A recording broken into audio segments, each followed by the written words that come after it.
Pagi ini lanjut menguat dan bahkan sempat melejit ke atas 9.000 poin di sesi pertama. Dan sebetulnya apa saja sih Susi faktor utama yang mendorong penguatan ini? Apakah pelaku pasar ini semakin melihat dan juga yakin arah indeks jangka pendek atau semata aksi teknikal saja? Kalau saya sih melihat investor ini masih optimis ya sama pasar kita, karena satu sisi kan sebenarnya ISG itu masih lebih murah dibandingkan dengan indeks bursa Asia lainnya gitu ya. Kemudian juga dari sisi ekonomi kita juga masih cukup stabil di atas 5%. Dan apalagi kemarin pemerintah, kalau Sania baca dan juga teman-teman tahu bahwa pemerintah itu kan sedang mengerjakan 6 proyek hilirisasi, itu nilainya sampai 101 triliun. Dan itu ke banyak proyek, bukan hanya ke energi juga, tapi dari sisi manufaktur, kemudian bahkan ke unggas juga. Jadi menurut saya akan banyak sektor yang diuntungkan dengan proyek-proyek pemerintah yang akan berjalan.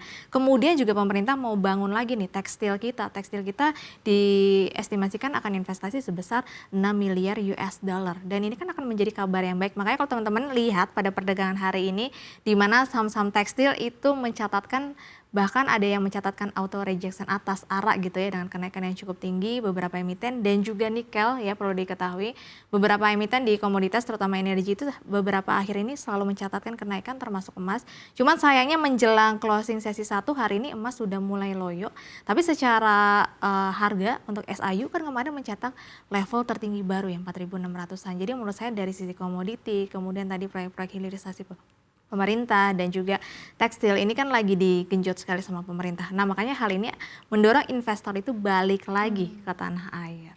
Baik, jadi memang aliran dana investor yang balik ke tanah air imbas dari proyek hilirisasi pemerintah, kemudian juga harga komoditas, sehingga tadi proyek tekstil yang memang dimungkinkan ini akan terus mendorong pasar keuangan dalam negeri begitu ya Susi ya. Tapi kalau kita lihat kan memang kemarin itu sudah menyentuh all time high lagi di atas hari ini 9.000. menyentuh all time high. Ya, hari ini bahkan juga menyentuh all time high. Dan bagaimana Anda menilai risiko profit taking versus lanjut breakout hari ini? Apakah ada faktor eksternal yang mungkin akan menjadi ancaman dari kenaikan harga IHSG pada hari ini? Ya kalau secara teknikal sih memang harusnya ada koreksi sehat dulu ya, karena kalau teman-teman lihat pergerakan 3 hari terakhir itu dia lompat-lompat, pergerakan ISG itu nggak smooth yang naiknya pelan-pelan, ini langsung lompat lagi, jadi dia harus menutup gap yang memang di mana terjadi lompatan tersebut. Menurut saya apa yang akan menjadi alasan dia harus menutup gap atau turun, menurut saya sih itu adalah dari sisi geopolitik. Mungkin dari dalam negeri sebenarnya banyak kabar baik tadi yang sudah kita sebutkan ya Sania, tapi kita perlu tahu sekarang ini ada resiko geopolitik di mana perang Iran sama Amerika Serikat ini makin panas gitu ya. Saat ini udah mau main perang-perangan lagi. Kemudian satu sisi ada masalah tadi yang terbaru itu adalah masalah Greenland. Ini jadi titik pecah baru antara NATO dengan Uni Eropa. Amerika Serikat juga ikut-ikutan. Jadi menurut saya ada satu sisi dampak geopolitik yang harusnya bisa menjadi peran penurunan ISG di pekan depan. Apalagi kan soalnya besok kita udah hari libur ya Sania. Jangan kerja mulu lah.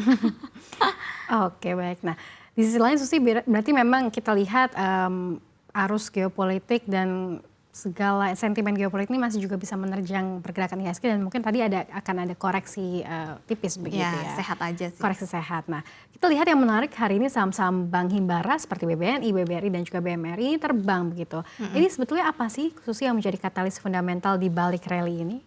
Ya sebenarnya kalau kita ngomongin banking belum ada kabar yang terlalu baik ya, karena sebenarnya justru sebaliknya kayak kemarin waktu Pak Purbaya kan kasih likuiditas 75T ya tambahan, itu ditarik lagi sebenarnya. Cuman kalau saya melihat sekarang alur dari investasi itu kan sebelumnya itu saham-saham konglomerat. Mainnya rata-rata investor, terutama investor domestik itu mainnya saham-saham konglomerat. Kalau teman-teman perhatikan beberapa akhir ini saham-saham konglomerat itu udah mulai loyo. Terutama yang paling kelihatan itu Prajogo Pangestu. Itu sahamnya udah mulai balik arah rata-rata ya dominan, kecuali mungkin PTRO karena memang ada sentimen akan masuk indeks MSCI di bulan Februari. Kemudian grup Bakri juga seperti Bumi Dewa sudah mulai terkoreksi, tapi memang ada potensi masuk MSCI. Mungkin nanti bisa naik lagi. Kemudian juga beberapa saham kayak punya Hashim, kemudian Haji Isam itu kan udah jatuh semua gitu ya. Jadi saya melihat ada rotasi emiten-emiten yang retail yang udah puas nih cuannya banyak gitu ya di saham-saham konglo, balik lagi ke fundamental. Jadi cari lagi saham-saham yang memang memiliki fundamental. Karena dengan situasi yang nggak kondisional gini, menurut saya investor lebih cenderung cari saham-saham defensif ya, termasuk salah satu perbankan. Apalagi dividennya kan juga rata-rata terutama bank-bank Himbara itu kan di 7 hingga 10%, ditambah lagi valuasinya itu udah murah banget. Karena sepanjang tahun kemarin 2025 nggak ada naik sama sekali banking itu. Oke, jadi karena para investor ini udah cukup dapat cuan dari saham-saham konglomerasi, sekarang balik lagi ke fundamental saham-saham perbankan. Mungkin Susi juga Iya. udah cukup dapat cuan begitu ya. Iya Sekarang Susi dong, apakah juga balik harus. lagi? Baik. Oke, disclaimer on begitu ya. Nah, menurut data perdagangan juga kan aksi beli di Bank Himbara didominasi oleh investor domestik atau asing sebetulnya. Dan juga seberapa besar sih Susi pengaruh net foreign flow terhadap sektor perbankan di hari ini khususnya? Pasti ngaruh ya, karena kalau teman-teman perhatikan, kenapa saham perbankan tahun 2025 itu ambles? Ya karena investor asingnya yang dominan mengisi saham-saham perbankan itu lari semua ke konglomerat. Makanya kenapa konglomerat itu naiknya gila-gilaan. Nah kalau sekarang saya melihat, jadi waktu tahun 2025 justru yang ngoleksi banyak saham perbankan itu adalah dari domestik. Cuma kan Oke.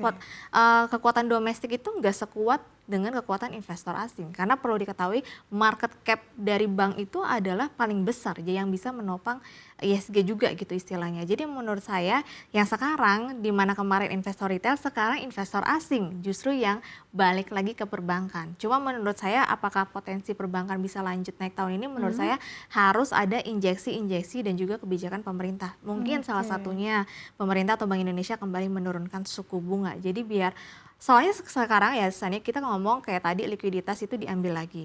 Itu karena satu sisi kreditnya masih lemah. Jadi saya cuma khawatir aja ini naiknya tuh cuma sesaat aja. Karena memang sedang masalah geopolitik jadi orang-orang cari yang defensif. Tapi nanti kalau masalah geopolitiknya udah reda, orang-orang akan balik lagi ke saham-saham yang happening. Contohnya konglomerat menuju MSCI. Karena masih ada target satu lagi, saham-saham konglomerat itu dominan akan masuk MSCI di bulan Februari. Jadi takutnya sih khawatiran hanya naik sejenak aja. Karena kreditnya masih lesu. Oke, jadi memang kenaikan saham perbankan pada hari ini Anda sebut bisa bilang sebagai momentum trading di pasar atau sebetulnya memang ada revisi di prospek fundamental sektor perbankan sendiri? Ya kalau kita ngomongin fundamental sebenarnya murah. Cuman kalau saya melihat investor masih sangat mengejar saham-saham konglomerat terutama yang masuk di indeks MSCI Februari nanti.